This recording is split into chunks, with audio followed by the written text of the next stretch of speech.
I'm so excited to be partnering with Cheffie on season 11 of the podcast. Cheffie is not just a platform, it's a dining revolution. It transforms the traditional dining model, giving chefs the power to launch virtual restaurants, set their own menus, prices and hours, turning every chef into an entrepreneur. Their platform liberates chefs from the confines of a fixed location, offering them the autonomy to craft their culinary destiny. For foodies, Cheffie is a passport to a world of flavours, delivering diverse cuisines directly to their doorsteps. It's convenience, variety and connection all in one place, just a click away. Today's episode is a little different and special, as I have travelled to my guest and I would only do this for very few people. I have come to visit one of the finest chefs in the world, Raymond Blanc. We're here at Le Manoir or Quat Saisons, one of the most beautiful places in the UK. As the chef patron here, Raymond has cast his talented hands on the gastronomic experience, which is truly like no other. Coming from France to the UK, Raymond's culinary flair has seen him star in numerous cookery shows, write many books, and retain his position as one of the greatest chefs of our lifetime. What a huge honour, Raymond. Welcome to Crazy Sexy Food. Well, Hannah, you're very generous, and you are giving me many medals. Thank you so much for hosting us. I mean, you work and you are in one of the most beautiful places in this country. You're a lucky man. Part of it is luck, of course, but you make your luck, as you know. But yes, in a way, I'm so lucky because to have a dream and to be able to achieve that dream, achieve that vision almost nearly as you wanted to. And I remember when that chef broke my jaw, okay, in France, way back in, 71, okay. I was then exiled to England. I lost my jaw, I lost my job, and I was exiled to England. So I didn't come like Napoleon, who would have loved to come on a white horse, you know, and all conquering. I came very humbly. Yeah. But that chef never managed to... He understood that he would never break his ideas that one day I'm going to touch excellence. And I knew the form excellence would take. It would be about design, about creating a beautiful environment for your guests to relax and enjoy, laugh and meet friends, and create an environment which is about joy, about food, which brings people together. So, and I did achieve that. So you are right, I am lucky. But it hasn't just come to you. You've worked very hard for it. It never does. Exactly. If you wait for it, we'll wait for a long time. Absolutely. This is also a very pivotal year for you. It's the 40th anniversary. What a huge milestone. What are you doing to celebrate? I think we're celebrating all year round. Love that. Which is a nice way to celebrate any birthday, actually. Yes. It's very exhausting, you know. Someone's got to do it, darling. But somebody's going to do it, absolutely. Yes, it's been because you receive your friends, you receive your guests, you party with suppliers, with other chefs, all the dozens and dozens of chefs that you've trained come back home, you know, and this is it's beautiful celebration, which is, lasts all year round. Yes. Amazing. Festival of music, etc., etc. I love that. I've had the pleasure of coming here a few times now, but this is the first time I've been to Le Manoir in the summer, and it's so lovely to see it in a different season. How has summer been for you? I know we're in the UK, so we probably get, 3 days of summer? But, you know, the gardens are thriving. It's looking good. Well, what looks good doesn't always mean that's always good. Very true. That is very good true. because we had rain, 3 months of rain, Yeah. and rain which was hard. You say in English it rains cats and dog, which is something I've never understood. Me neither. Okay. I don't understand I was either. about to ask you to explain to me. I can't. Whereas in France we say, il pleut comme vache qui pisse. It rains like a cow pees, and you know it rains. You know, my region, of course, like all region of France, are microclimates, and my region is no different.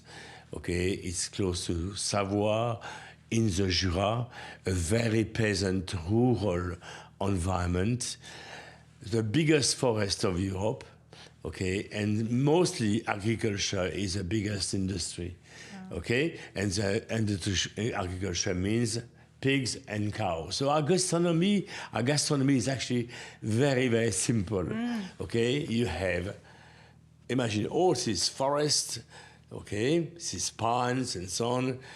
So then underneath you have the cows which are munching the beautiful grass. Once I was filming and I took a handful of grass, and there was at least 17 different forms of flowers and grass. It was the richness, the wealth.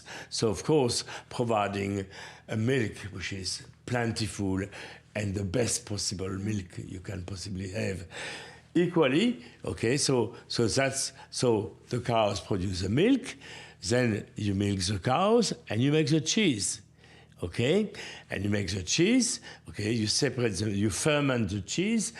By fermenting it, you separate the casein from water, petit lait we call it, and the curd, which you keep and press, and then you have cheese that you press together. So actually I can show you in 10 minutes how to make a cheese if you want to. Amazing. And it is so simple. And then you can flavor it with all sorts of herbs. But the story is not finished, because my kind of gastronomy is more complicated than that. So you've got to remember the village, you have these very rural villages, you have the forest, you have the cows who have given their milk, we make some cheese. And what do you do with the petit lait? The wasted milky water, Well, you give it to the pig, so you feed the pig, okay? And what do you do with the pig? Well, the pig, every year, you kill a pig, okay? And you smoke it, you cut it off, you smoke it, you cure it, okay? Once you have cured it, you basically smoke it, and you smoke it with the wood of the forest. So you have a complete gastronomy, a complete circle, which basically doesn't depend on anything but your own local resources. I love that. I mean, you talk so eloquently about the region that you're from, and that perfectly brings me on to the conversation of your childhood. I mean, I would love for you to tell me about your childhood, but talk to me about it through food. I want to know what you were eating as a child. Was food important? I know you were very influenced by your mother and your father. Sort of paint the picture for us. I'll paint a picture. I could start by reversing the picture. So rather than look at the beginning, I look at the end. When you've harvested all the garden, okay, and the garden was half of the size of Le Manoir au Quat Saisons. Why? Because we had to feed a family of 7, okay? So effectively, I was, from the age of 6, already working with my papa, okay, and would be the how do you call that?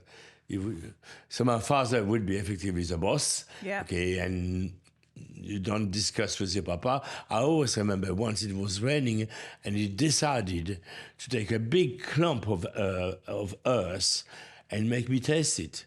First, smell it, look at it, smell it, taste it. And you don't disobey your papa, okay? And my earth is real earth, shiny, black, full of living things, okay? Wow. So he gave me a piece of earth, okay? So imagine when you're a kid of 7, okay, and you don't say no to your papa, okay? So I look at I looked at it, okay. Then I smelled it, and now taste it, and I tasted it. He gave me a big clump of it, and I had to swallow it all. And I must say, it was the most extraordinary, the most unique sense I've ever tasted. Never. Why? Because first it was acid, acrid, it took all the saliva of my mouth, the complexity of the sense, the structure of the sense of the flavors were extraordinary.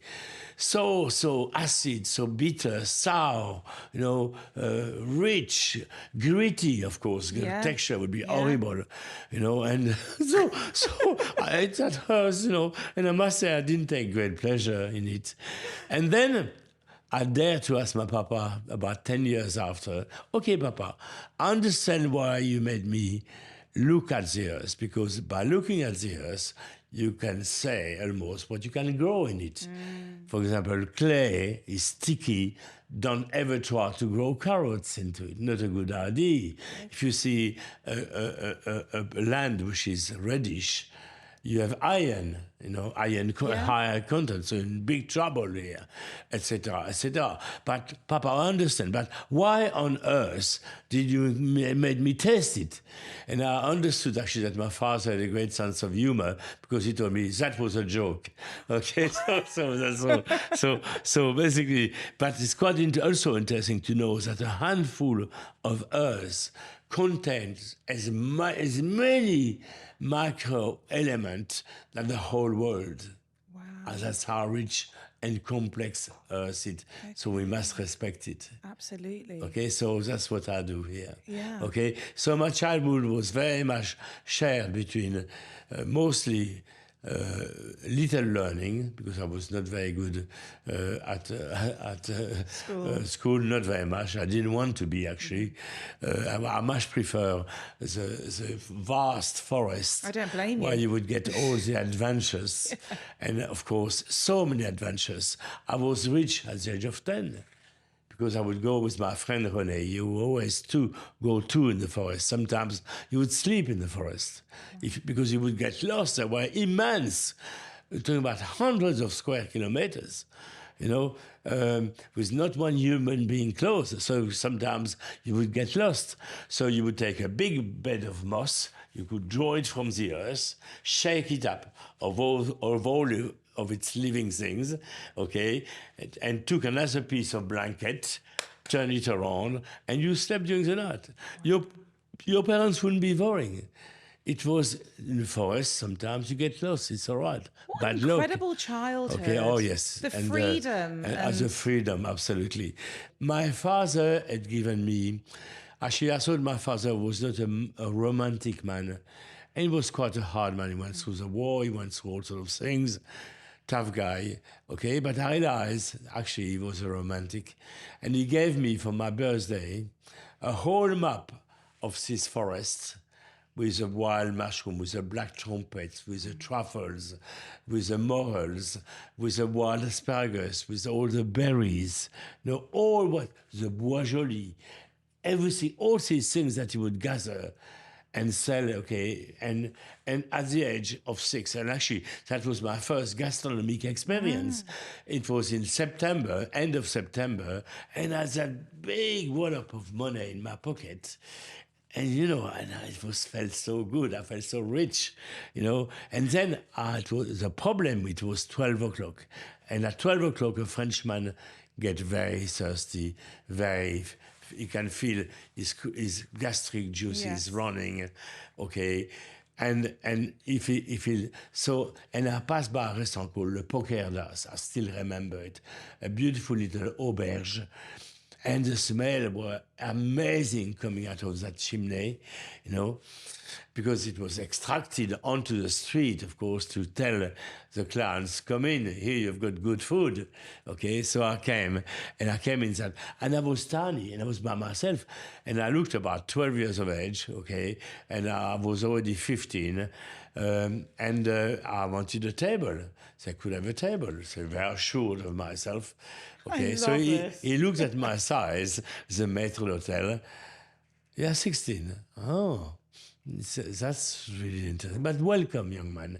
And he decided to welcome me. Imagine, he could have said, go away, little one, play in the courtyard with your friends, But he welcomed me. He said, so would you like a table for one? Yes, I would like a table for one. And he set me, okay, and said, I smell a very special smell. It was different from my mom's cooking.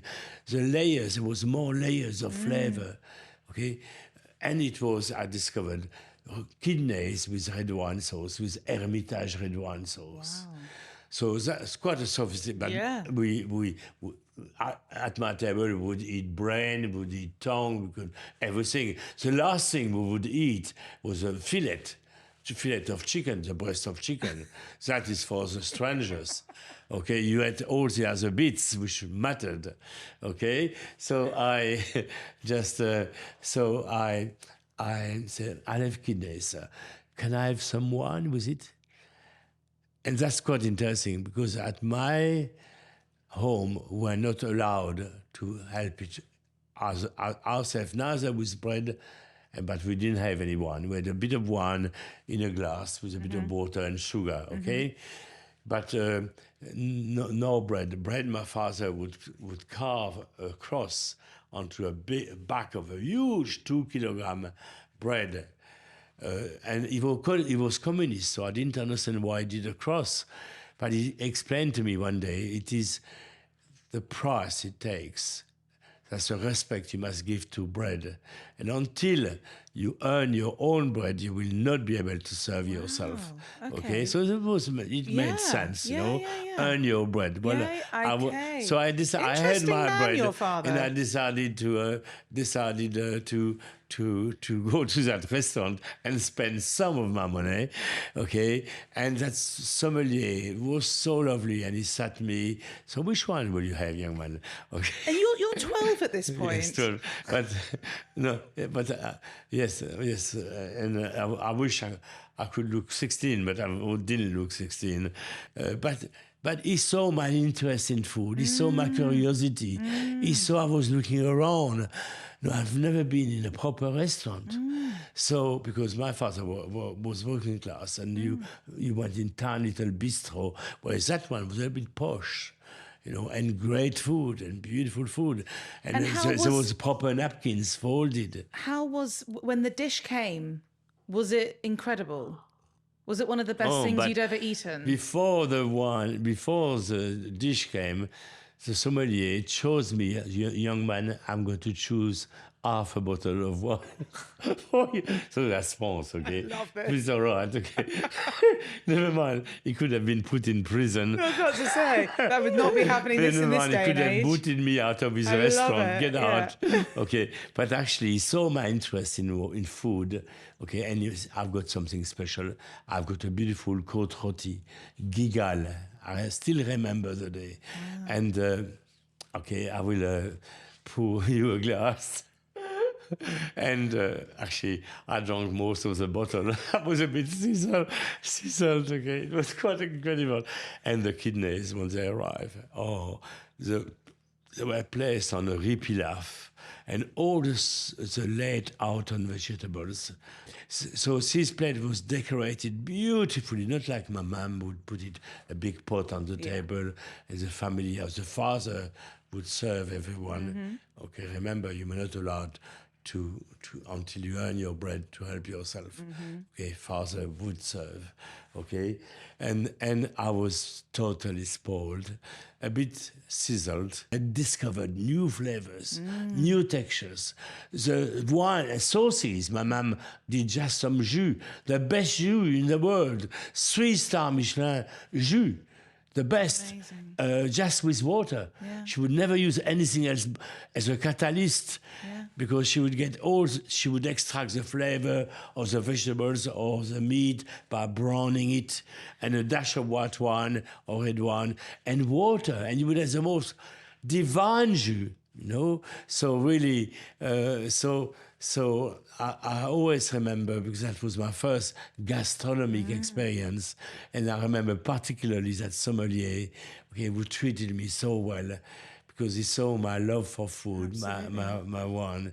Okay, so yes, it was a special moment. I want to ask you about your mother, because she was very special to you, but was she the primary cook in the house? Was she the one who was doing all the cooking? Yes. Was she a good cook? Good is a euphemism. Good, she is the most brilliant cook I know so far, apart my grandmother. Okay. And my grandmother, she was a farmer's daughter, so she knew farming. She never went to school. She never went to school. She worked in the farm of my grandfather. So she knew what was hard work. And she gave me all the values that she owned. Seasonality define everything. If it's seasonal, it's close to home. If it's close to home, you help your farmer to keep his farm. You help your local village to keep its pub, to keep its post office. You don't import food from millions of miles away, and that food is full of pollutant, full of pesticide, fertilizers, fungicide, etc. Then you don't pollute the whole world by flying all these things, okay, across the world, okay? And the best part of the season, when you have tomatoes, there's a glut of it, or strawberries, there's a glut of it. And they've never been best, they're not imported from millions of miles away. They are the freshest, they are the ripest, they're full of flavor, okay? So it's seasonal. And of course, the best part of season is it's half of the price, because there's a glut of it, so it's time to freeze them. Absolutely. So here was a greater shame. Okay, I have really that seasons have been completely abandoned for the benefit of the supermarket. Yeah. Actually, the customer is a loser.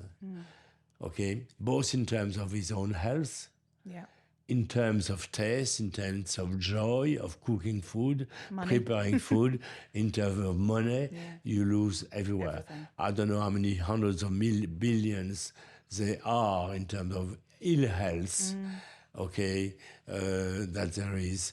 But now we've been trapped by that ease to get food, okay, all wrapped up, no effort and so on, and we don't give food the right respect that it was. And I of think that's course, what it is. It's about the respect of the food. We've lost that because we just want everything all at once at any time of the year. But to be fair, there's always another side of the story. Today's life is fast. Mom often work. Okay, so it's always not that simple to it's easy to judge. And of course, I would like every mom in the world to start cooking and enjoying that simplicity of creating an extraordinary dish and become a hero in your village, in your family. Anyone will love you for it. Okay, so first your kids. Okay, so but there's the other side of life where people work very hard and there's very little time. So I've got a little bit of empathy for these people. Understand. It's not easy. But I would think with a few, please, I would love to give a lesson, just one lesson, let's say, of 2 hours to people who have never cooked. I will make them cook 3 or 4 things. And I know that should make a very good program, actually, a TV program. Here we are. It's about time I do it. I've done one simply, Raymond. I'll co-host it with you. No, but it is interesting because it's so what? simple. But that's the point, is that I think a lot of people don't understand that it can be so simple. And I'm not talking about simple with 25 ingredients. No. I'm talking about simple with 6 ingredients. Yeah, absolutely. Or 5. Yeah. Okay? Yeah. You make a soufflé au fromage with I've made a flour. soufflé at your cookery school exactly. before. So here we are. Bravo, superb. Bravo. You didn't tell me if it was good or brilliant. It was very delicious. Oh, bravo. The first thing my mom taught me, Raymond, you shall waste not. Yes. And that was the first thing. And I come back from a post-war house, so nothing was ever wasted. Okay, if I kill my rabbit, all of it. I bleed it. Yeah. I keep the blood. I put a bit of vinegar so it doesn't coagulate, so that can be used for a sauce. Don't look at me with round eyes like that. Then I peel my rabbit, and there's a technique to you hang it on 2 nails, and open it up, cut the tail, and then slowly. So, and then you sell the skin as well. You sell the skin. Nothing is ever wasted. Nothing ever was ever wasted in my home. So peeling of potatoes would be washed.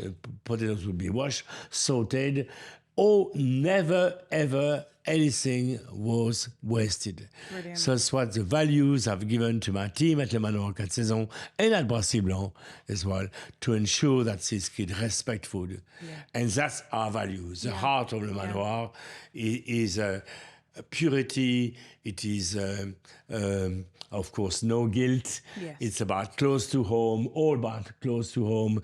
It's about, growing the best food, varietal, and so on. Okay, and you don't lose anything. So I pass all that to my values to my team, and all about sustainability, management of waste, management of energy, training young people, supporting them, growing them. Now, for example, of course I am happy, and maybe you may say, well, you move away from cuisine, but cuisine doesn't stand on its own. For example, I'm happy. I have 57% now of female women working at Le Manoir. Wow. I'm so proud. And years ago, you would have maybe 20%. Yeah. If that. Yeah, if that. Now 57%. Brilliant. But it's not just about mathematics.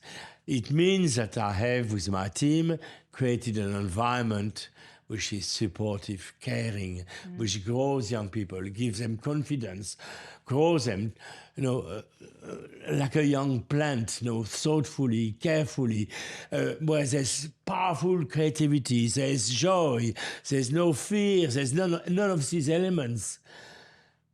And you can see these young people growing so beautifully. I want to ask you, actually, off the back of talking about the team at Le Manoir, you have, over the years, you're responsible for teaching and employing some of, the most well-known chefs of our generation, Marco Poi, Tristan Blumenthal, John Burton Race. What do you look for in this day and age in an up-and-coming chef? What are you looking for? What is it that kind of gets you going? It's not always easy to see the talent within somebody, because some people are shy. They don't dare to show their skill, or I don't know. There's some people who go more slowly. So you have to be patient. You don't say, "Oh, that's it. That's a talent." Yeah. No. What I'm looking for is a kindled spirit, who is curious, totally curious, like a child. A young person who is totally open to new ideas, a real receptor, a person who would like to work with other people, to create something beautiful together. So the spirit of a team is absolutely crucial. Work ethics, of course, you need work ethics. You cannot achieve excellence without proper work ethics. I'm not going to talk about hygiene, because that's a very basic thing. All start by that, okay? But it's really most of these qualities, which are, and mostly, yes, finding joy, enrichment through your work, with your friends, your new friends you just found, or helping. And then as soon as you got that knowledge, you pass it on to somebody else. And that's how you create these great masters, these great young talent. To be the chef years ago, you have to have frontal lobotomy, you have to be you have to be a social outcast, an academic failure, and you will enter this horrible industry. Okay, and you would be thrown into a pond where employers would use you, not train you, not care for you, pay you badly, work long, impossibly long hours. Okay, so now it is changing. Here, I guess my team work 4 days a week, 3 days off, 44 hours a week. Wow. And I'm so proud. And thanks to my great managers, of course, like Luc, like Peter, like my general manager, Niall. I mean, they are amazing, Monsieur Blanc. There's dozens of them. We are one. We are, I know families often too loosely, but it's a real family. of people who embrace the same value, as much about sustainability or about creating excellence, working together to create the excellence, and be proud of it, celebrate it, you know. But I think something that I find so fascinating about you is that you are self-taught. You never went to culinary school. You never went through the sort of the academia side of things. And you've created this, as you say, community sort of around you. Where do you think that comes from? Where does that sort of drive come from? Because, you know, you're at the absolute height of your career. You know, you're world renowned. I think we go through phases where a lot of people think, oh no, you can't be in a kitchen until you've done this degree and you've got this and you've got that. I don't believe in that. I'm more on your side of things. Completely. You know? Too many old men like me tend to say, oh, she's young, they're lazy, they're not interested. Wrong, 1,000 times wrong. It's up to us as mentors to change our approach, to reinvent, and it's harder. Sure, it is more demanding, but my God, when you succeeded in taking a young person and give him the love, or her the love, give him the joy of success, touch excellence, that person will grow so straight and so beautiful. I 100% believe in that. It is us. We have failed, not only our industry, but our young people. And I think it's time we change it. And here, Manoir is all about that. It's all about change. Or even Brasserie Blanc. I just received at Brasserie Blanc, and I'm proud of it, because it's a group of 37. It's not just for PR, okay? But a group of 37 restaurants. And we've just been, last month on the Sunday Times, we were one of the 100 best employers nationwide. I'm proud of that. And the more restaurants you have, the more difficult it becomes. So yes, I'm proud. Okay, so I don't know why the Manoir didn't get it. That's definitely. We better be having a word with the Sunday Times then. Yes, raise an issue. Okay. You mentioned sort of at the very beginning of our conversation that you were fired from this job, and this was at was this at Le Palais de la Bière? Oh, wow, you've done I know my research. Don't you worry. So the head chef, he broke your jaw. I need to know, what did you do, or why did he break your jaw? Bon, when I came in this industry, that's a long time, I think 1968, that's quite a long time. I wanted to be a chef, and I had a long interview, and I was telling him I would be the greatest chef on earth and so on. So he listened to me. Little did he know. Patiently. He had grey eyes, a grey suit, grey hair. Everything was grey, but he was a very old, wise man. You could feel. So, okay, young man, I've listened to you. I'll give you a job. So, yeah, you'll be cleaner. To start with, you're going to be a cleaner. And you know what? I became the best cleaner in no time. It was Galerie des Glaces, like Versailles. Everything was shining. I would go up on my ladder with my paper and my vinegar and shine them until there was not a single smear. Toilets, everything. Everything was shining. People love me. People respect me. Then I became washer up, and he lost my hand because there was no gloves and the chemicals were so harsh. Gosh, okay. Yeah. Then I became glass washer up, and I loved it. I cleaned my glasses. I caressed them. I bought myself my own linen cloths. Gosh. Okay, I got them from my grandmother actually, not to leave a single fluff. And the glasses, a Frenchman would eat at least 5 dishes, so 5 glasses. Okay. And they were all hand blown. The breakage was immense. And I stopped the breakage and I caressed my glasses. I developed techniques, okay? And the sommelier loved me. Yeah, everyone loved me. Absolutely, I was very much loved because, and the boss loved me too because I cut down the breakage by half. Wow. You know, so then also I tested all the wine. Of course you did. Not to get drunk, okay, simply by tasting it. At my home, we had only one wine. It was in a big barrel.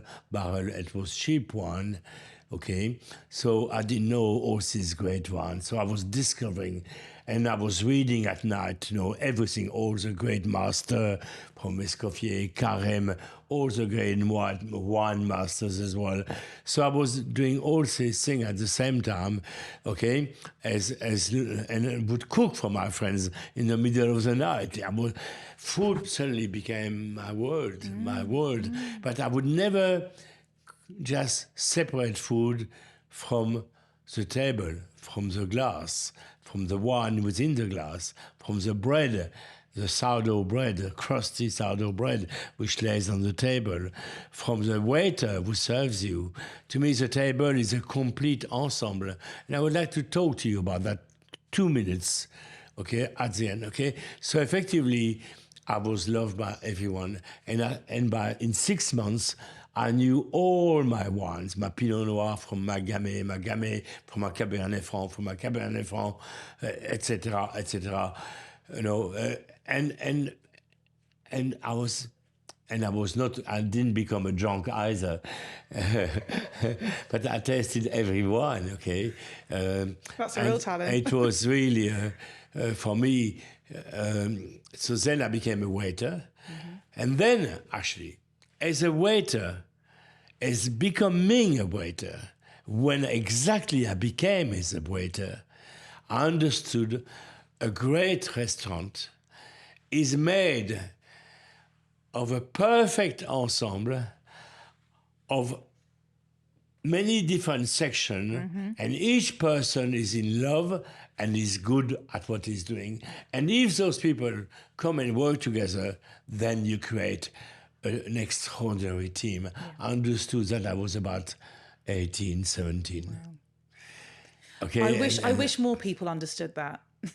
And I think that's one of the most important parts of a restaurant, is the dance and the theatre. Yeah, absolutely. Well, it's everything. The accountant is as important as the waiter. Absolutely. Again, you see, we tend to devalue what the other is doing. On the contrary, by valuing it and understanding a little bit better, that's why we do a lot of cross-training here, you understand better what's going on, okay? You have more respect for the other. Okay, and I think that's quite important. So take it back to this gentleman that broke your jaw. Yeah. How did we get to that point? So by this point, you're a waiter. Yeah, I was a waiter, and I was approaching the cuisine little by little, and I was doing lots of carving. So I was learning to carve, flambeing the crêpe Suzette, sautéing the langoustine, or the kidneys with lovage. There was so much work in front of the guests, and I was the best, but I was always the slowest. So come on, Raymond, get on with it. They're waiting, But I wanted to do it the best, not just half, And but I could go in the kitchen, and I wanted to befriend the chef.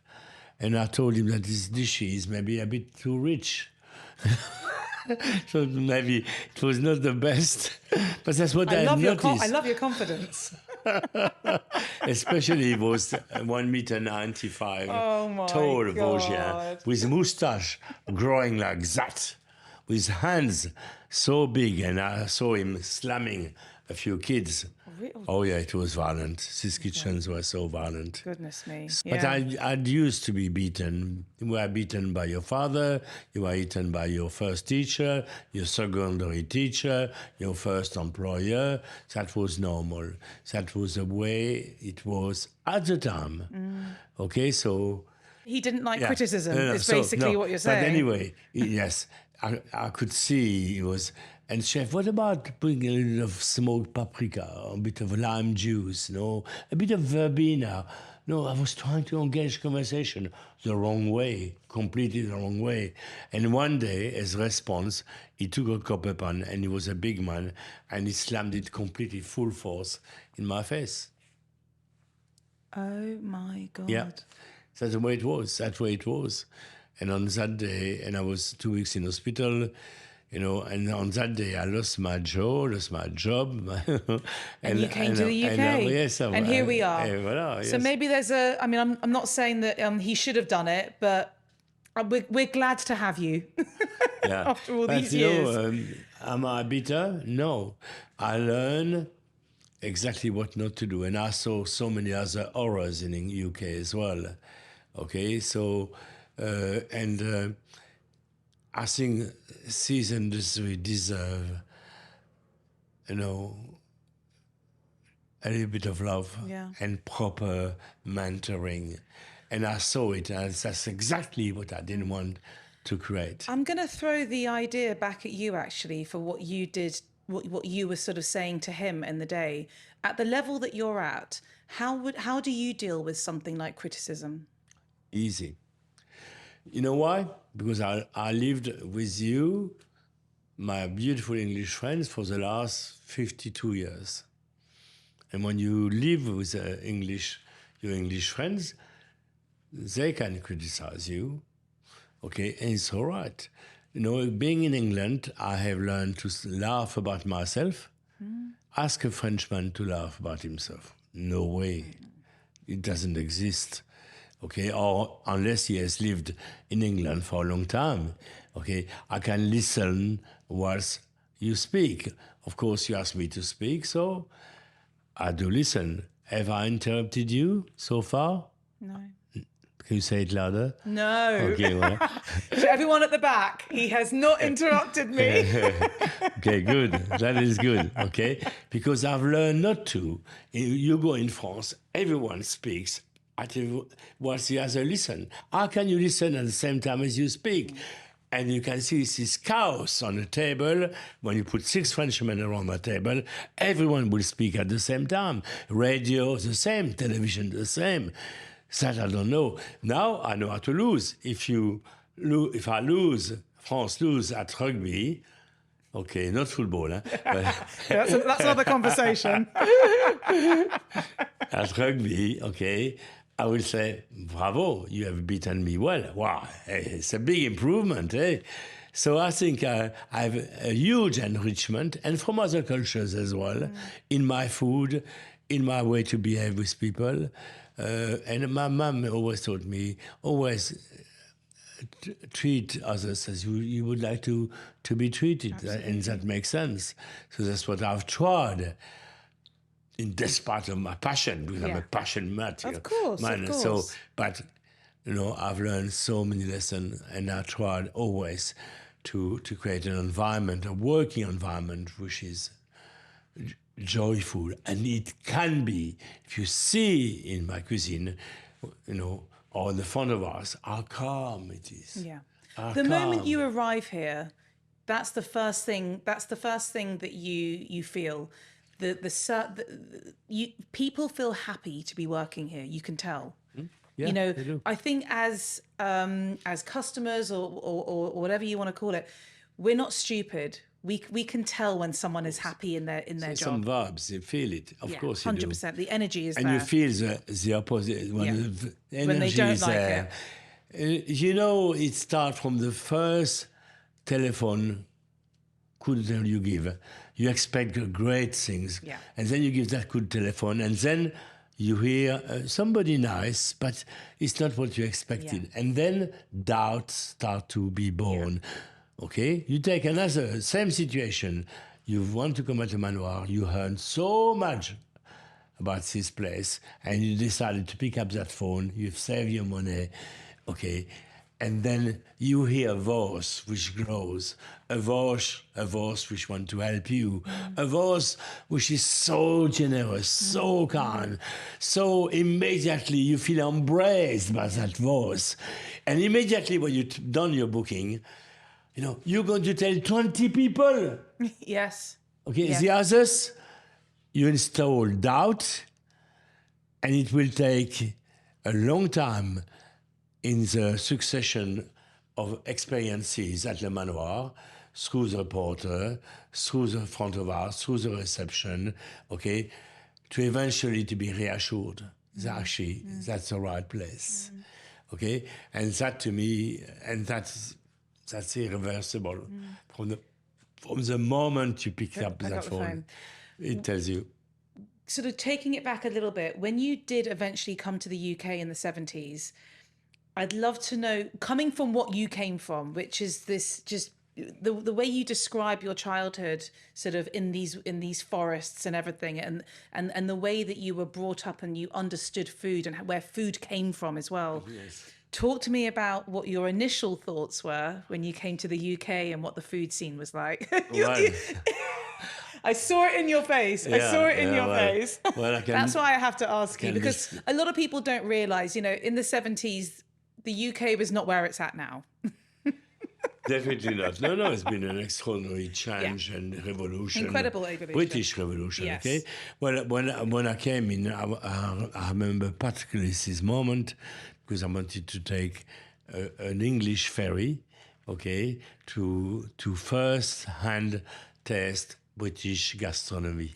I don't know what British gastronomy was at that time. It was at Calais, and I went to see this huge boat. I'm very excited because I was going across the channel, which has always divided us. Yeah. And I felt famished. It was about 11 o'clock at lunch. Okay, so I asked, where is the restaurant? And a few people understood, so downstairs, and I came in this big, huge space, smelling of chips and greasy things. And I saw the waiter, and he had grey eyes, grey hair, grey everything, stain on his jacket.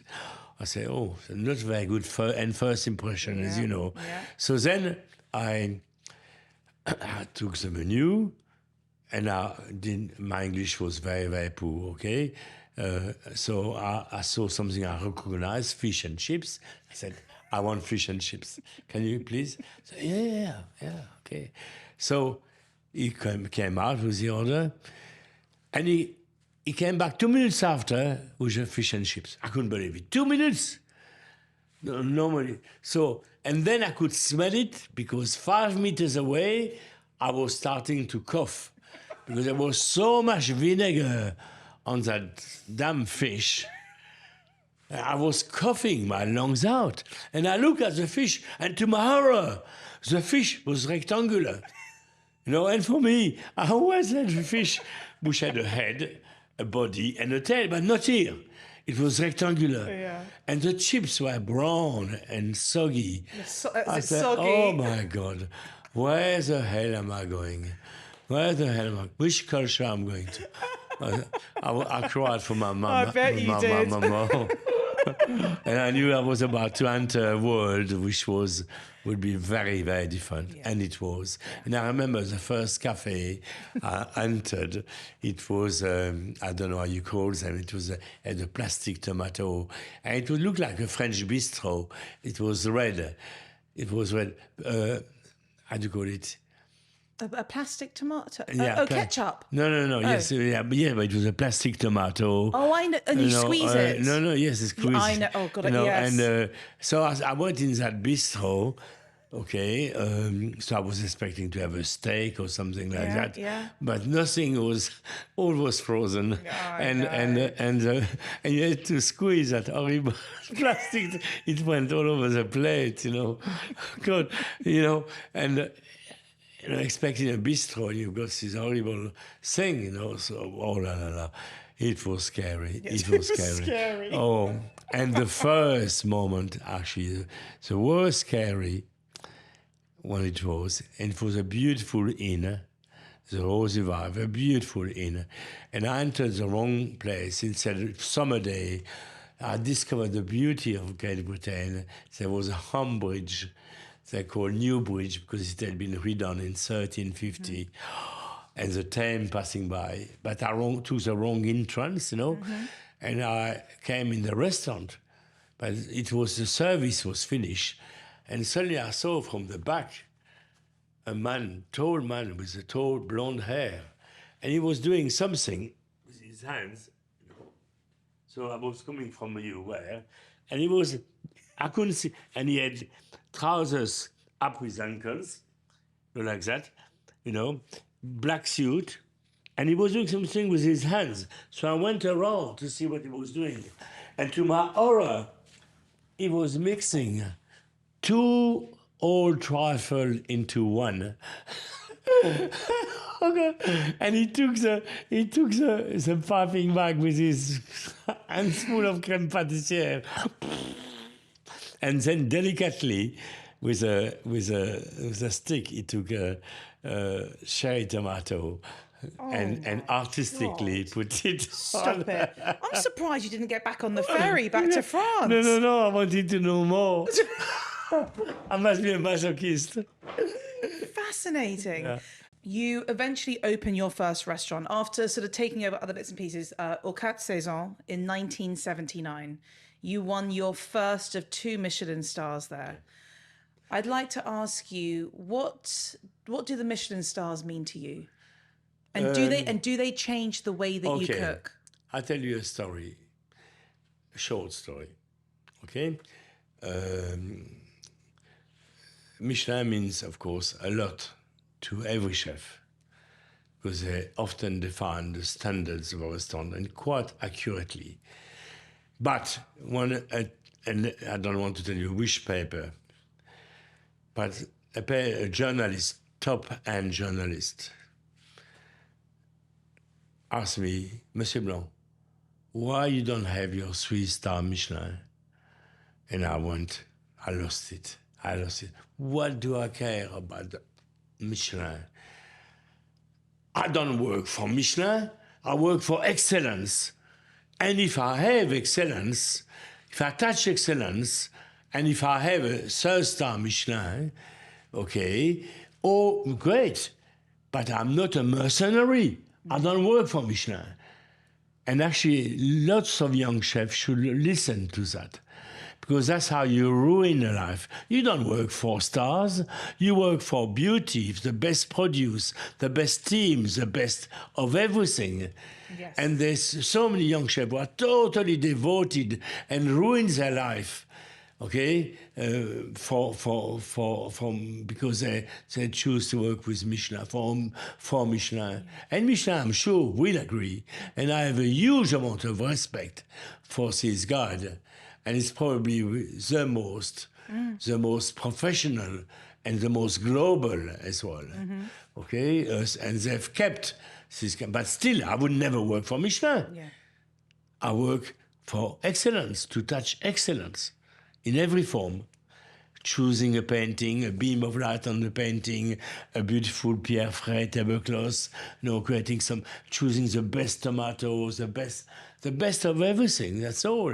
And then if our collective magic with our team, we're able to have such a standards that it validates a 3-star Michelin, wonderful.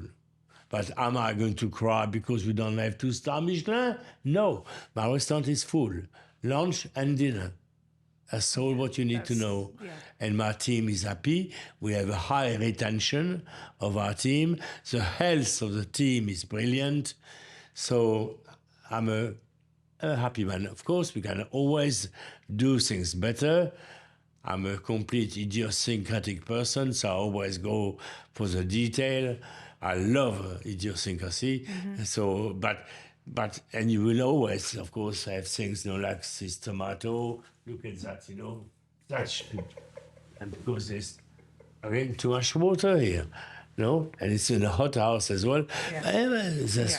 Okay, so... what a brilliant answer. I wish more people felt this way. I really do. Yes, I think the young are too trapped into the web, okay? And of course, it's got loads of power. You star Michelin, suddenly your name is well known, okay? But it's a wrong, how do you call that? Focus. You're focusing on the wrong thing. It's about Focus on the food, focus on the service, focus as working as a team, focus to give your guests the best moment of their life, focus, on the minor little things, to create something, an extraordinary experience. Absolutely. And then the Michelin stars becomes a byproduct. The byproduct of it is that you have a certain, and it doesn't always arrive, because also guards can get it wrong. Yeah. You know? Absolutely.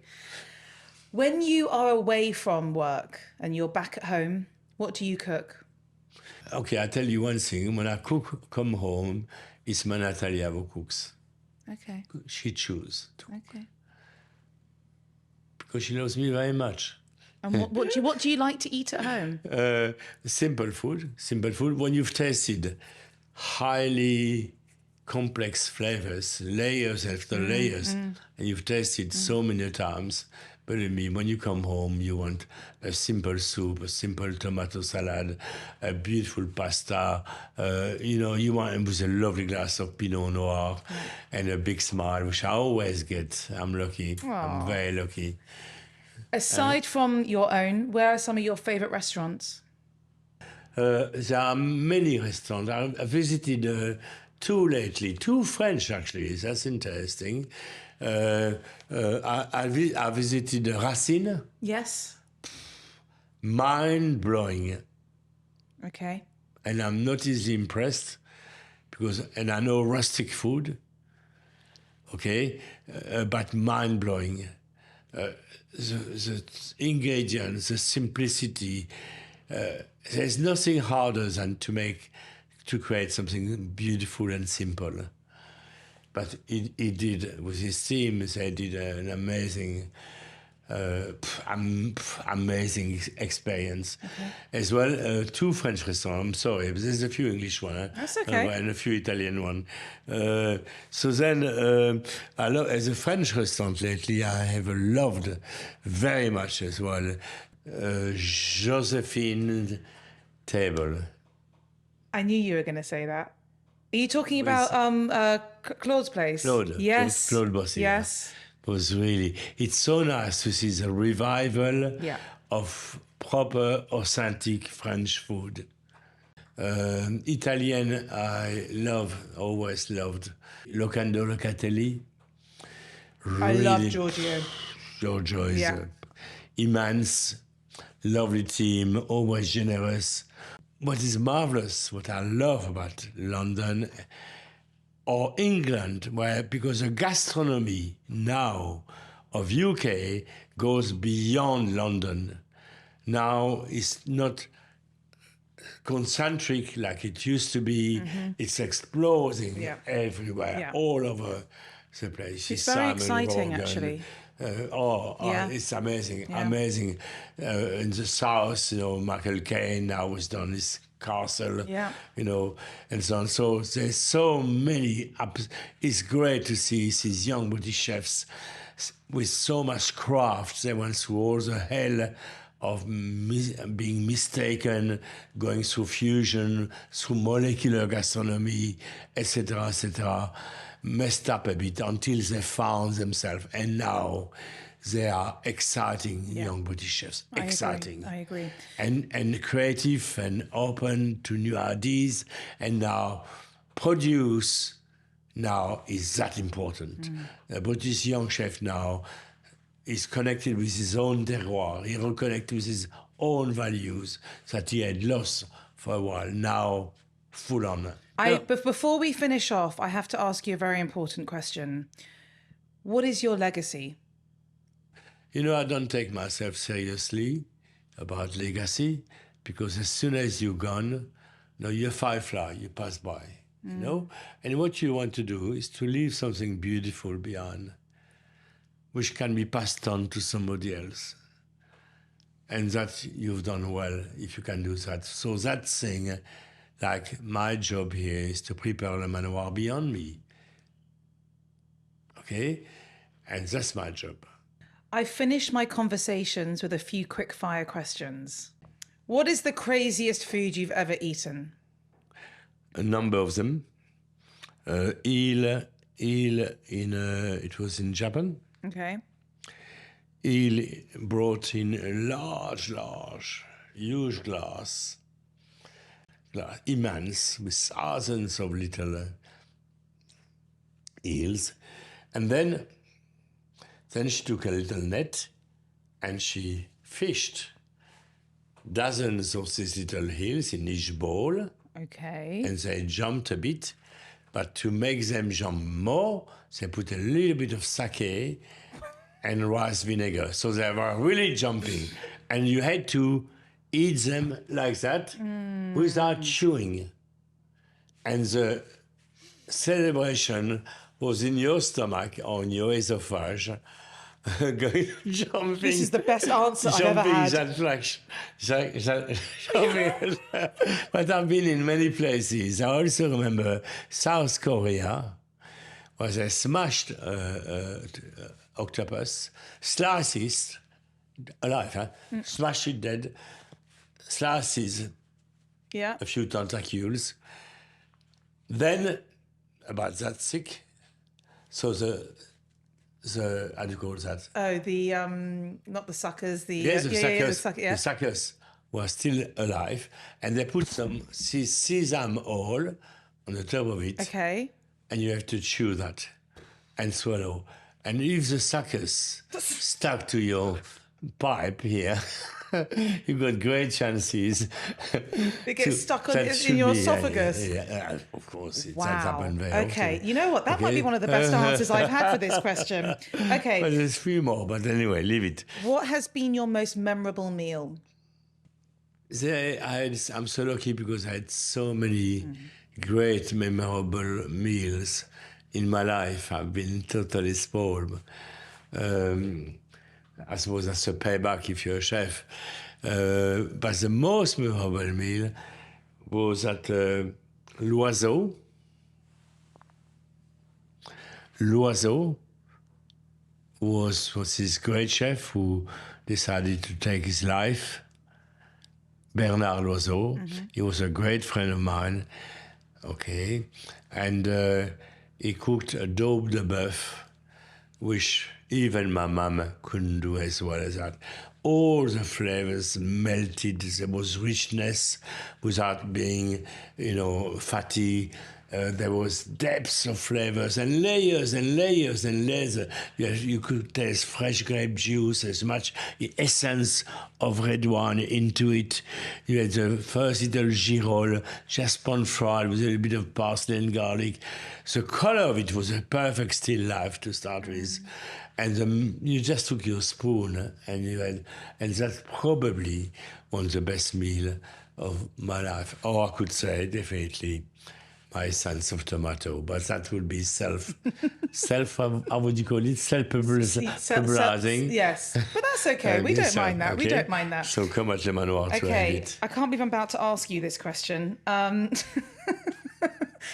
My favourite snack of all time is a packet of crisps. What is your favourite flavour of crisps? Yeah, so no, I don't do chips. Okay, I'm sorry. It's not because I'm a snob. They're salty, they're either too vinegary, they're fatty. Yeah. How can you eat that? How can Monsieur Lineker, okay, with a great sportsman, he cannot believe in what he's saying? Do you think he's believing in what he's saying? Actually, I do, Raymond. Maybe he does. Well, maybe at least there's some truth in the business world. Well, for my snack, okay, if I have to have a snack, yes, it's so hard to say, a Kit Kat, okay? But that's 3, I had one in 3 months in my fridge, okay? So okay. I'm not doing too well. It's not your thing. That's all right. Listen, I know I had to force something out of you there, and thank you for answering, at least with something. I just might get an endorsement, you never know. Exactly, there you go. Not with one a month. No. Oh, brilliant. Okay. What food sums up happiness for you? Anything which is ripe and in season. Anything, whether it is a young courgette crowned with its flower, or a beautiful ripe pumpkin you call it Ironbark. It's a Muscat de Provence, bronze. It's like a still life. It's so rich and beautiful to look at it, and heavy, and you cure it for a couple of months. So a lot of moisture goes out, and you see that pearly, almost syrup coming out when you cut it. Beautiful. I don't know, perfect grape, ripe. My God, Muscat, black Muscat. That's what we will grow in our vineyard here. Okay? I don't know, anything which is ripe and perfect. Yeah. The first flageolet, or tarbé beans, Oh, God, I mean, life is... humble broad beans. Yeah. Oh, and I love please, broad beans. when they're young, don't take the skin away. I bet you take the skin away. No, I don't. Yes, you do. No, I don't. I love broad even beans. the big I one? swear on my life, I eat the skin and everything. Really? Yes. Look at me. I promise. Okay. I swear I swear believe on my you. son's life. Okay, that was that. Okay, fine. I feel like I'm being Okay, told good. off. Okay, what is your current favourite dish on the menu? It's so difficult to say one. Can I say I know. 3 or 4? No, give me 2. Give me 2. Okay, très bien. Essence of tomato, which is just yes. here. Okay. I agree with which that, is yes. just coming into season. Okay. There's definitely, we have Orkney scallops. They are big, fat like that. We cook them steam them in their shell with a pastry around. Okay, so you steam them within their own juice with a tiny little reduction of mushroom and a dash of gewürztraminer, just one dash for acidity, and let them steam. Bake them, and you open them in front of the guests, and all these aromas. And the scallops is big like that. Why? Delicious. They're not dredge, killing all the sea bottom stuff. Okay, they are hand-dived Orkney, okay, and they are immense, and they're 7 years of age. You see it through the circles, okay, on the top of the shell, and of course at that age, like me, at one stage, I will not be able to reproduce. So when a scallops is not able to reproduce, that means it's the best to eat, and you don't damage. And you create, when you dredge, you kill all the cycle of rebirth. Okay, so those scallops are hand-dived, minimum 6 years of age, and they are sweet and gorgeous, and that's all what you need. It's a dish which is now imitated a lot. I was very much in molecular gastronomy because Professor Curti was my teacher. Because there was certain things I didn't understand. Why my soufflé is not rising as much? Why my puff pastry is leaking a little bit? So I had this great man who came to help me. We invented the name molecular gastronomy. That same man also said, we go to the moon, and yet we don't understand what's happening in our soufflé. And that wonderful man was an extraordinary Hungarian man. I love him to bits. He was small and big, and his stomach was standing up. It didn't fall. It defied the force of gravity. Yeah. Because he had eaten too much foie gras, I suppose. Okay, but when he talked about chemistry, suddenly, he was the first man I could understand. And I asked him, I begged him, please, sir, may I be your commis? I said, oh, Monsieur Blanc, in 40 years, you are the first chef. That was before Eston was in my kitchen and before Adrian Ferran, okay? And I delighted to become, and we did a TV program way back in 81 or 82. Okay, wrote a book about it. And then, when they wanted me to become the champion of molecular gastronomy, I said no. Why? Because for me, table is all that. Yeah. Forget about that.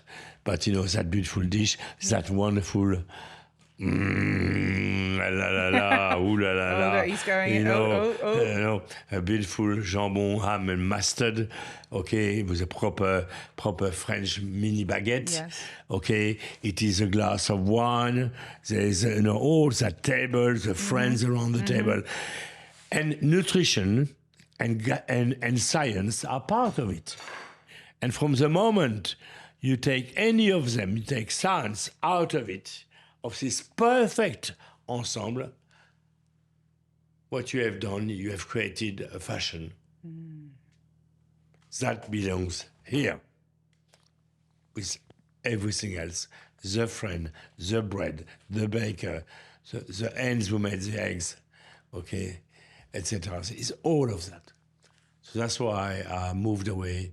I was the first chef to embrace molecular gastronomy and the first chef to get out of it. Yeah. May I eat my sandwich? Cheers to that. I love that. Okay, here's a quick question. Go on. Favorite French cheese? Comté.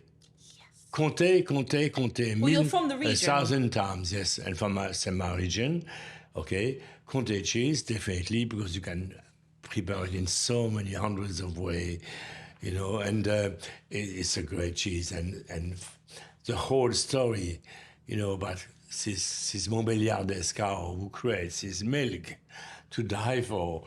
I mean, the richness of it, okay? So I think, yes, Comté. And I would like 28 months of age, just when I love it the most, for a treat. Otherwise, 20 months, okay? But you know that Comté is done during the summer, you know that? Okay. Okay? But then it's hanged, it's aged in these cellars.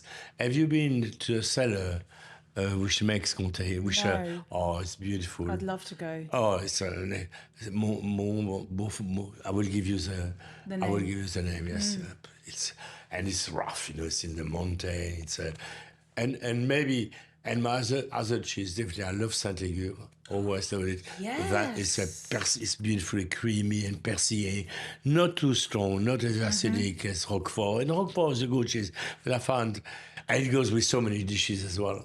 Okay, so I think beautiful cheese. Yeah, it's very underrated. Totally underrated, and I don't know why. Because it keeps well. You can sell it all year round as well. It doesn't have really a season as such. Final question. Live to eat or eat to live? No, eat to live. You want to eat to live? Yes, and to eat well. But I cannot just eat, live Whatever. for eating. Okay. No, life is so much more than that. Oh, My God, I this see those is butterflies. interesting. Okay. No.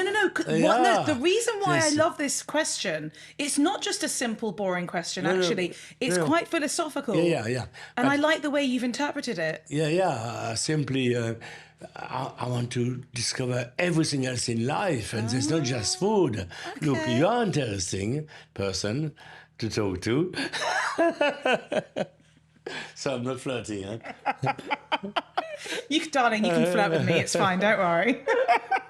No, I love that, because usually people interpret it as if I eat to live, I'm just eating for fuel. Yeah. I'm just eating to survive. Yeah. But you're actually looking at it from the other way. You're looking at it from, no, I'm still All enjoying the my other- food, but yeah, you can enjoy your food Okay. even more so. Okay. And indulging in all sort of other pursuits, This is why you are Raymond Blanc, yeah. actually. No, And I think that's what a fine. perfect way to end this conversation on. As I said at the very beginning, this is a huge honor for me. I feel like I'm not worthy to be in your me presence and too. have this sort of time with you. I feel very lucky. And I think what you have done for the culinary world, for the gastronomic world, has changed all of our Thank you. perceptions.